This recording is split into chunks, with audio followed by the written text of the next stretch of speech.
Samajwadi party के प्रमुख अखिलेश यादव ने पत्रकारों से एयरपोर्ट में विभिन्न मुद्दों पर चर्चा की। इस दौरान उन्होंने कहा कि छत्तीसगढ़ में यादव समाज पर फोकस रहेगा और पार्टी के विस्तार पर अखिलेश यादव का बयान भी सामने आया है। राजनीति उलझी है, कौन कहाँ पैदा होता है किसी के हाथ में नहीं। मैं यादव परिवार में पैदा हुआ तो यादव हुआ। राष्ट्रीय पार्टी भी अब रीजनल पार्टी का नैरेटिव सेट करने में लगी है। जातिगत जनगणना की लड़ाई पहले भी थी और आज भी चल रही है। कांग्रेस जातिगत जनगणना की मांग कर रही है, बीजेपी भी दबी जुबान से यही कह रही है। बड़ी संख्या में समाज के लोगों का मानना है कि जातिगत जनगणना होनी चाहिए। यादव समाज और पीड़िए समाज का एक ही दुख है। पीड़िए परिवार का व्यक्ति किसी भी पद पर बैठे, चाहे वो राष्ट्रपति बन जाए, उसे अपमानित होना पड़ता है। देखिए, ये जो सवाल आपने किया है, ये सवाल इतना उलझा हुआ है जितना राजनीति उलझी रहती है। राजनीति भी उतनी उलझी है जितना आपका सवाल उलझा हुआ है। ये सही बात है कि कौन कहाँ पैदा होता है इसका किसी के हाथ में नहीं है। क्योंकि मैं उस परिवार में पैदा हो गया इसलिए मैं यादव हो गया, आप किसी और परिवार में पैदा हो गए तो आप वो हो गए। लेकिन एक अच्छी बात यह है कि इधर लोग जागरूक हो गए हैं और जागरूक होकर के पूरे देश में ये बहस छिड़ी हुई है। हर जाति ये चाहती है कि उसकी गिनती हो। पूरे देश में एक अच्छाई ये आई है कि हर व्यक्ति चाहता है कि उसकी जाति के बारे में गिनती हो और जानकारी हो। और ये बात यहाँ तक पहुँच गई कि राष्ट्रीय पार्टियाँ भी आजकल रीजनल पार्टीज़ का जो नैरेटिव है उसको फॉलो कर रहे हैं।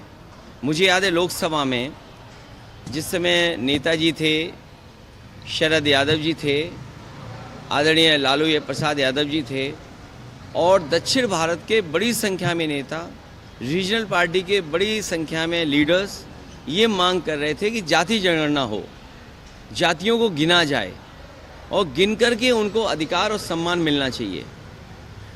ये लड़ाई लड़ी गई थी, उस समय सरकार दूसरी थी और वो लड़ाई आज भी चल रही है। अब सोचिए, कांग्रेस भी कह रही है कि हम जाति जनगणना कराना चाहते हैं, बीजेपी भी दबी जुबान कहती है कि हम जाति जनगणना कराएंगे। तो ये एक अच्छी बात हो गई है कि पूरे देश में ये बहस छिड़ गई है और सबने स्वीकार कर लिया है कि जाति जनगणना होनी चाहिए और जाति के हिसाब से अधिकार और हक मिलना चाहिए।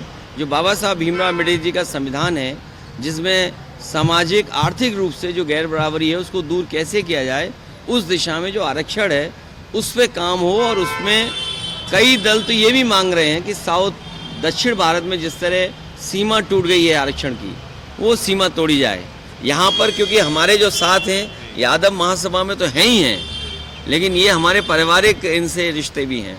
और हैं एक विधायक भी है यादव जी, राम कुमार जी, ये क्या बोलते हैं, राम कुमार यादव, बीपीएल विधायक बोलते हैं। ये भी कांग्रेस के हैं, ये भी कांग्रेस के हैं और मैं समाजवादी पार्टी का हूँ। सवाल ये था सर कि आपकी पार्टी विस्तार को लेकर हाँ, अरे उसी पे आ रहा हूँ, तुम जल्दी क्यों भाग रहे हो। तो मैंने ये कहा कि ये देश में सभी दल जो रीजनल पार्टी का नैरेटिव था उसको फॉलो कर रहे हैं। और छत्तीसगढ़ में या उड़ीसा में, जहाँ मैं कार्यक्रम में आया था उड़ीसा में, उड़ीसा के लोगों का भी ये मानना है कि वहाँ पर बड़ी संख्या में समाज के लोग हैं। आज छत्तीसगढ़ में आपने बताया, मुझे तो पता ही नहीं था। मैं ऐसे पत्रकार साथी का बहुत धन्यवाद देता हूँ।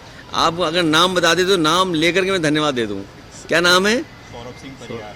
मैं सौरभ सिंह परिहार जी का विशेष धन्यवाद दूंगा कि जिन्होंने मुझे कहा कि छत्तीसगढ़ में यादव समाज को जोड़ना चाहिए।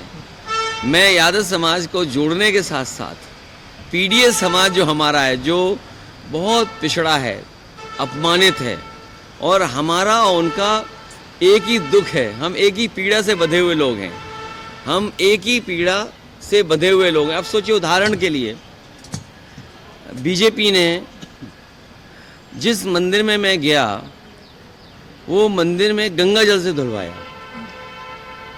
अब आप सोचिए, बीजेपी की ये सोच है।